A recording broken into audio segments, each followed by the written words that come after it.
but there is no transmission to the Facebook today. Okay, so one thing, I want to take this few minutes to give a couple of minutes, Mr. Hafiz Khan Bhai. So Hafiz Khan Bhai talked about something about your translation, your excellent work that we've been doing for 10, 15 years. Hafiz Khan Bhai by profession is an engineer, but he got into translation of Quran. I'm a big fan of his translation. And it's very easy, word by word translation, and it's available in multiple languages. But Hafiz Khan Bhai, what inspired you just to write this? How did you get to this? And how much time do you spend on writing this? So it's about 30 years now 30 years. that I've been involved in working mostly on the Quranic projects. Multiple projects, several of them got completed, some of them are still in progress. At the same time, I have been conducting Quranic understanding Fusha grammar classes in multiple Islamic centers, including MCA, SBIA. And so what happened in the beginning, I started making the videos of my classes and started putting them on YouTube. And now there are more than 4,000 videos on YouTube of my various classes, lectures, khutbahs, at different places, online and in person. And at the same time, so I took the initiative of color coding the Quran. There was a color coding Arabic Urdu Quran in Pakistan done by a scholar that he used two colors to color the English word and the Arabic word against it in the same color and then a different color.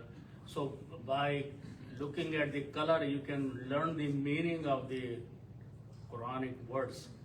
So this was done in Urdu, Arabic Urdu, but there was no translation in Arabic English in this format. So I started on that project. It took me several years to complete, one word at a time, highlight one word, give it a color, and the other word in English, highlight the same color. And then I used not anybody's translation, but I used 5 authentic translations to make my own sentences of the translation. But I made sure that the words of the translation that I used in my translation do exist in one of those 5 or 6 translations.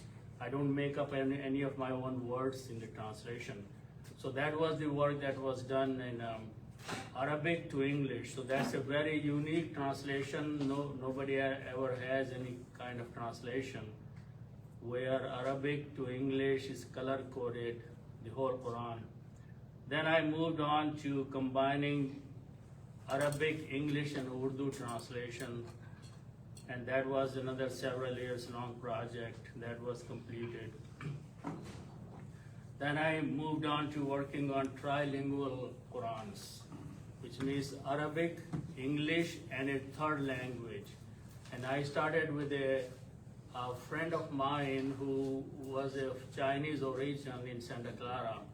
His father did a translation in Chinese language, very authentic translation. So he helped me, he gave me the text format of the Chinese translation of the Quran. So I did that. It took me again several years to do the English, Arabic next to that, and the Chinese next to that. So that was done. All these kept going on the websites. I have about 5 or 6 different websites of Al-Quran. Then I moved on to do the same thing with Bangla. And there are some Bangla speaking brothers who helped me and verified and proofread my Bangla trilingual translations. Then I moved on to the Spanish, and there was another brother from the Spanish speaking language. He did that. So these were 3 main trilingual translations.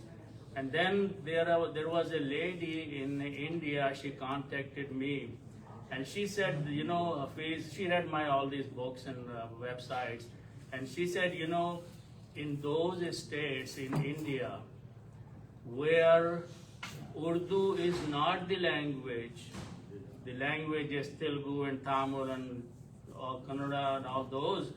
But because of the Bollywood, people can understand Urdu there.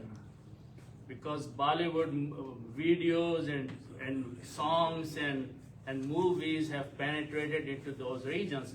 So she said, why don't I help you and you do a transliteration of Urdu with English and Arabic. So then I started working on these 3 columns Quran, where it was Arabic language, word by word, and it was the Urdu transliteration, and then the Urdu language next to that, and the English.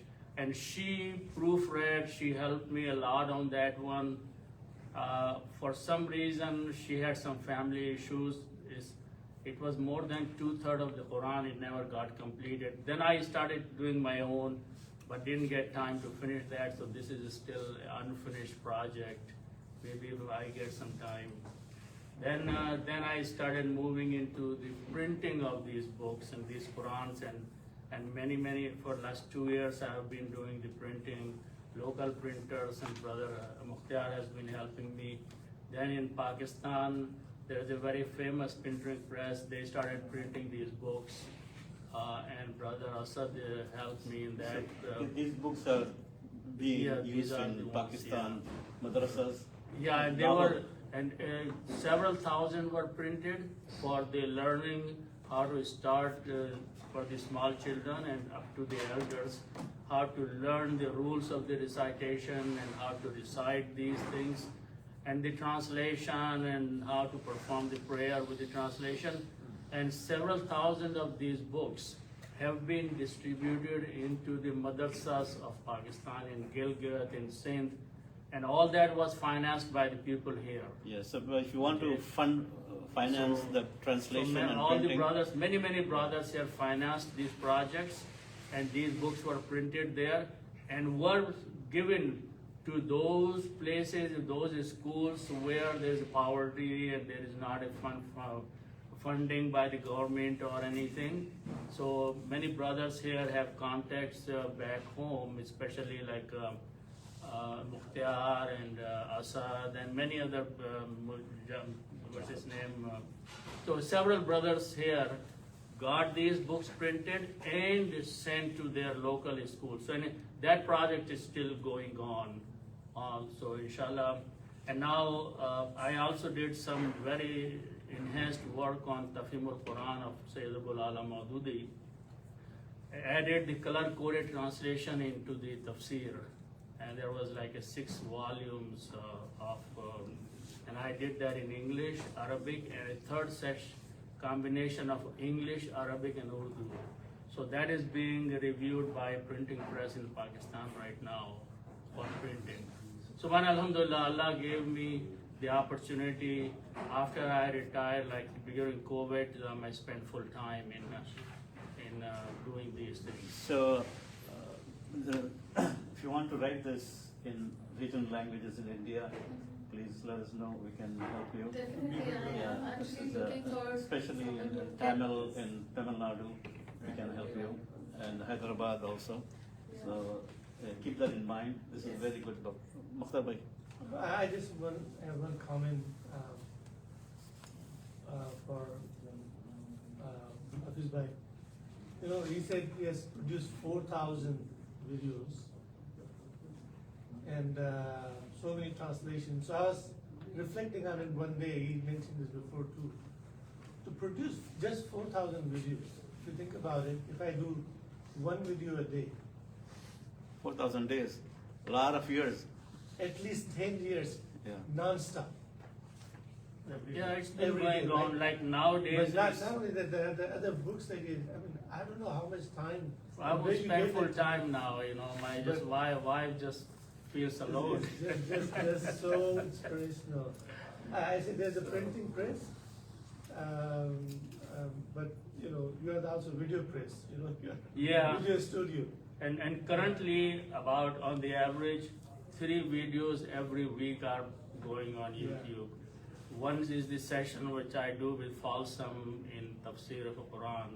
that is recorded and put on the YouTube. And my Sunday class here is recorded and put on the YouTube. And then I have 2 regular khutbahs, one here, one at Silver Creek Musalla. So all these are videos recorded and they go on the YouTube. Mashallah, a lot of viewing is happening Yeah, on there this. are working for that. I think the reason I brought it up, I want to connect the earlier discussion when we were talking about the media, the digital media, that is very powerful today. Well, what is the goal? We want all this to get to the people in their hands and their minds. Even when Dr. was saying that articles, right? You don't need the formal newspaper today. I don't think there's anything wrong with reaching out through WhatsApp. If there's a small article, people will read it. And it's very powerful in terms of quick, but you want to give that message. There are so many forwarded messages. But if it's something original coming from you, But how do you find out which is the worthy? that's to you. No, I'm saying you. For you to reach out, I think these are the I know, platforms but that people, the moment it's longer the message, they say automatically they that is get. the thing, right?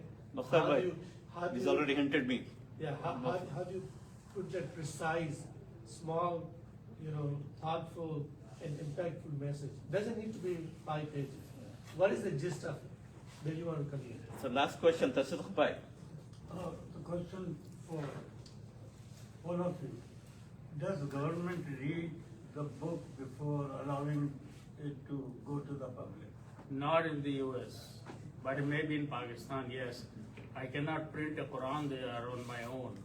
I have to get the approval from the government to print it because simple reason that at one time many printing presses in Pakistan started printing the books with the errors in them. Yeah. So government put a restriction that any printing press that is going to print a Quranic material has to get the review and the approval of the government. Which is the right thing. But here, it's open market, open world.